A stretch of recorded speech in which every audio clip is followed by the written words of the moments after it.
L'action directe en pédagogie, Albert Thierry, novembre 1909. Dit par Émile Berlern, janvier 2022. L'action directe en pédagogie par Albert Thierry. Voulez-vous que je vous parle comme à des camarades? Je ne m'adresse pas qu'aux instituteurs qui pourront lire ceci.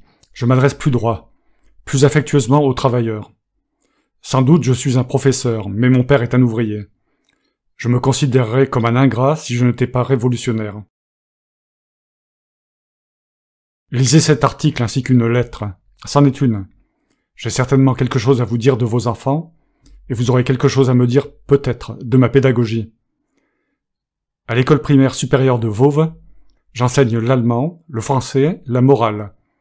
De mon caractère, vous n'avez besoin de connaître qu'un seul trait. Je tâche de faire attention. J'ai une 50aine d'élèves. Le plus jeune a 12 ans, le plus âgé 17. Ainsi c'est moi qui les accompagne au long du difficile chemin qu'ils se font de leur enfance à leur adolescence. Tantôt je l'aplanis, et tantôt je le barre. Au début ils sont éveillés et doux, puis ils deviennent hypocrites. Mais ils m'émeuvent toujours par leur effort à comprendre et à vivre. Ma préoccupation la plus constante est d'aider à se viriliser ceux qui veulent ne pas mentir. La ville est une de ces petites villes qui vivent sans qu'on sache pourquoi. On y trouve une petite préfecture, une petite caisse d'épargne, 3 petites banques, un petit monument patriotique, une petite caserne, un petit bordel, 3 petits marchés, 2 petits bazars, une petite école normale, un petit collège et une petite école primaire supérieure. Collège du pauvre. Pas de commerce. Paris est trop près pour le consommateur et trop loin pour le producteur. Pas d'industrie. À la suite des grèves de 1899, les maîtres du Creusot avaient songé à établir une usine électrique. « Allez-vous-en ailleurs » leur a dit un puissant personnage. « Nous ne voulons pas d'ouvriers ici. » Quant à l'agriculture, les grands propriétaires livrent leurs moissons à des immigrants belges. Je reçois les fils des boutiquiers, des scribes, des instituteurs, des paysans. À quel métier, à quel milieu faut-il que je les adapte? Les mauvais élèves m'écoutent pour passer le temps. C'est eux qui me l'ont dit. Je les ai remerciés de leur franchise. Ils baillent 1 an. Ils baillent 2 ans. Puis ils retournent, ayant un peu grandi, aider leur père au comptoir ou à la forge. Les bons élèves travaillent avec ardeur et concourent pour le brevet simple, qui est un baccalauréat tout à fait primaire. Qu'ils l'obtiennent ou non, ils sont mûrs déjà pour les métiers d'écriture. Voilà leur style.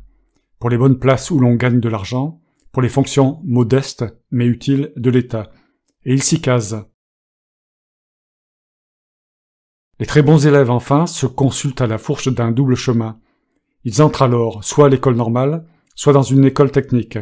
Et quand ils en sortent, instituteurs accomplis ou contremaîtres à la coule, une vaste carrière s'ouvre. C'est encore eux qui le disent, devant eux. J'appelle cela des ouvrages domestiques. Tenterait-il un autre effort si j'avais su les nourrir d'un autre orgueil? Jadis, je croyais qu'il fallait faire d'eux des hommes, mais cette tâche est bien au-dessus du pouvoir d'un maître. Tant mieux d'ailleurs. Je me consolerais si j'en faisais seulement des domestiques critiques. Par exemple, il y en a d'autres, des fonctionnaires syndicalistes. On ne m'a pas enseigné cela dans l'école normale supérieure d'enseignement primaire. On ne m'y a pour ainsi dire rien enseigné. Alors je m'adresse à ces enfants même. Je me souviens d'un beau matin, peu de temps après la rentrée, une lumière penchante d'automne, des arbres dorés, le hall des vacances sur toutes ces petites figures, une affectueuse confiance, me semblait-il, dans tous les yeux.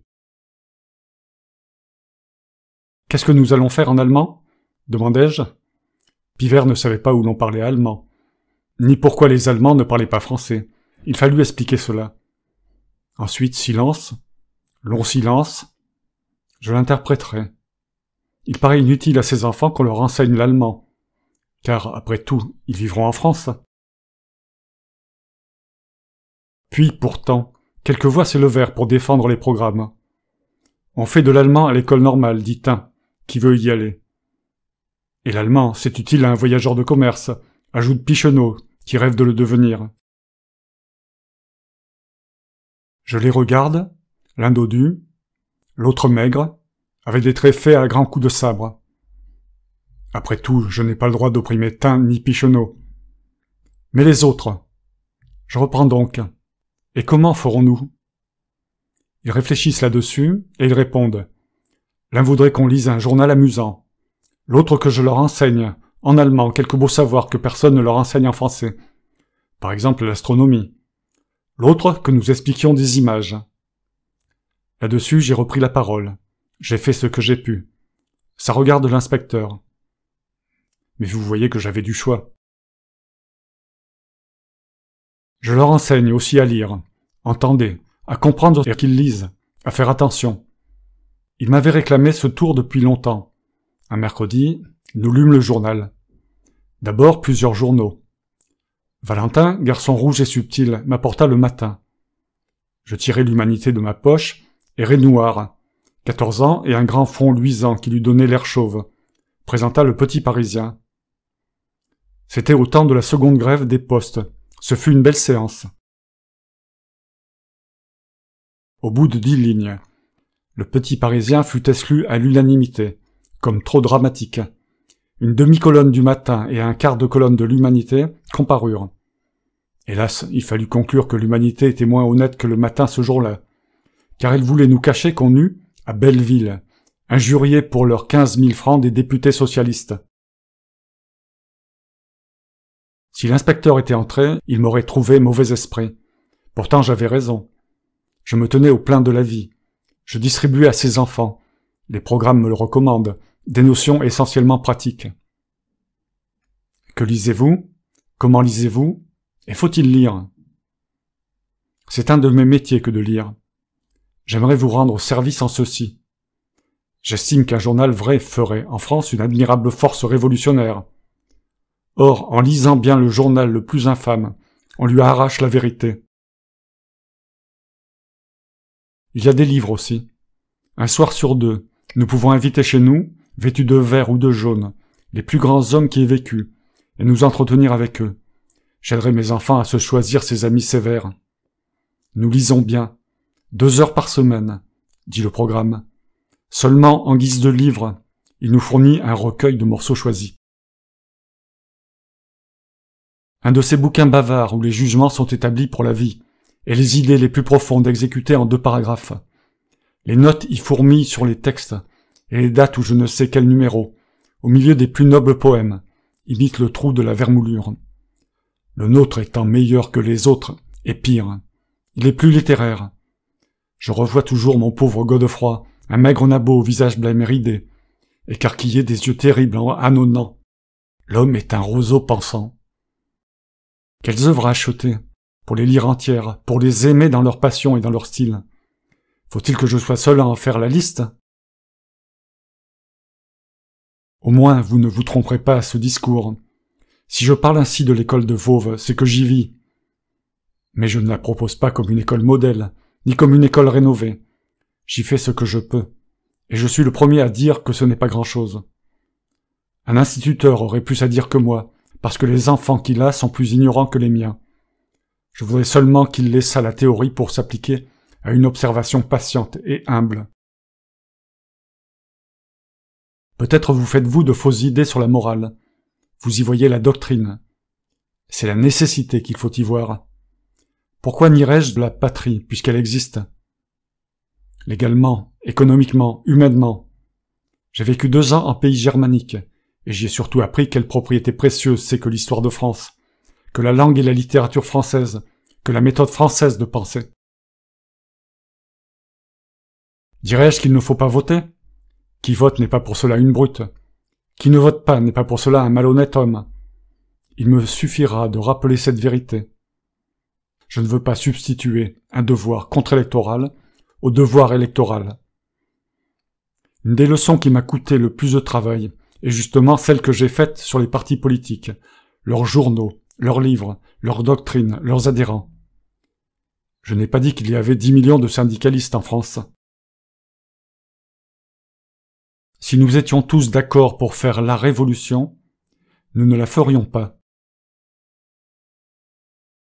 J'aime la morale, elle contient toute la vie. et lorsque j'en parle, toujours je me laisse interrompre. Parce qu'un de ses enfants en avait souffert, j'ai parlé du divorce. Parce que tous en souffraient, j'ai parlé de ce qu'on appelle amour.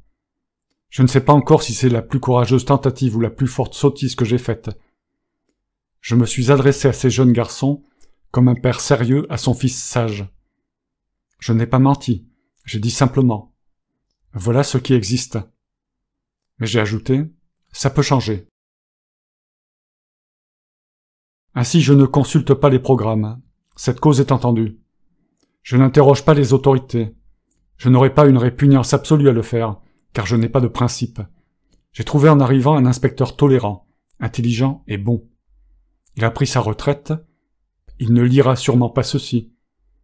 Je puis donc le dire. Je n'agis pas même d'après mon savoir. Allemand, grammaire, philosophie, histoire. J'ai appris à tout désapprendre. À quoi bon fatiguer sous l'abstraction ces petits esprits débiles? D'ailleurs, ils auraient dormi. C'est de mes élèves que je voudrais tirer toute ma pédagogie. Leurs désirs, je les pille. Leur volonté m'indique leurs besoins. Leur expérience me fournit mes exemples. Leur curiosité dirige ma méthode. Leur fatigue commande mes inventions. Voulez-vous proportion gardée? Que nous appelons cela de l'action directe? Ces 3 petites salles, malpropres, tristes, puantes. Les murs sont peints en marron et en rose. Il n'y a ni carte ni image. Le tableau noir creuse la cloison comme la gueule d'un four sinistre. Du plafond pendent des lampes électriques, dont plusieurs ont perdu leurs ampoules. Le poêle répand une fumée lugubre. Aux fenêtres, on voit l'automne pluvieux pourrir les arbres. Les tables, longues en première année, étroites et petites en deuxième, et en troisième, font un bric-brac poussiéreux et misérable. Les enfants là, comme tout se raniment. Je n'aperçois plus les murs ni les fenêtres. Je regarde ses yeux, ses lèvres, ses visages vagues et secrets. Cette pauvre chair à vie.